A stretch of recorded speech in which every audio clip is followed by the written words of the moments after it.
Kashmore district reporter Abdul Khaliq Chachar. ضلع بھر میں پیپلز پارٹی کے امیدواروں نے 2 قومی اور 3 صوبائی نشستوں پر کامیابی حاصل کر لی۔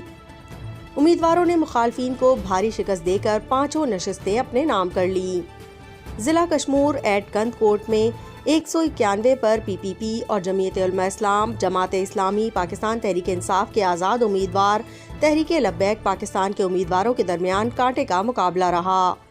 جس میں پاکستان پیپلز پارٹی کے امیدوار سردار علی جان خان مزاری نے 1,03,962 ووٹ حاصل کر کے کامیابی حاصل کی،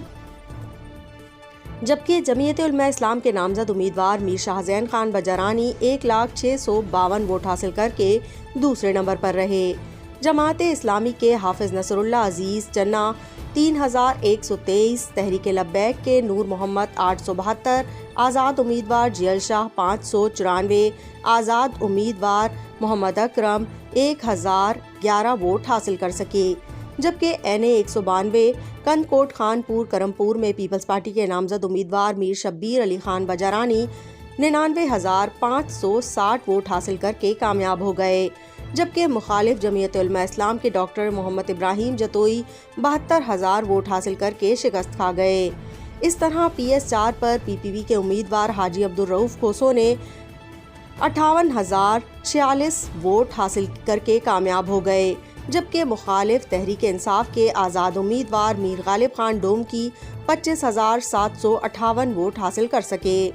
پی ایس 5 کند کوٹ پر پی پی پی کے نامزد امیدوار چیف سردار میر غلام عابد خان سندرانی 31,132 ووٹ لے کر فاتح قرار پائے، جبکہ مخالف جے یو آئی کے حافظ رب نواز خان چاچڑ 21,052 ووٹ لے کر ہار گئے، جبکہ اسی حلقے پر مسلم لیگ نون کے امیدوار سردار تیغو خان تیغانی 10,760 ووٹ حاصل کر کے تیسرے نمبر پر رہے۔ پی ایس 6 تحصیل تنگوانی میں پی پی پی کے نامزد امیدوار سردار محبوب علی خان بجرانی 86,365 ووٹ لے کر کامیاب ہو گئے، جبکہ جے یو آئی کے سائیں عبدالقیوم حالی جوی شریف 9,945 اور مسلم لیگ نون کے میر عبدالنبی خان تیغانی کچھ ہزار ووٹ لے کر ہار گئے۔ اس طرح ضلع بھر میں پیپلز پارٹی نے 5 نشستیں اپنے نام کر لی۔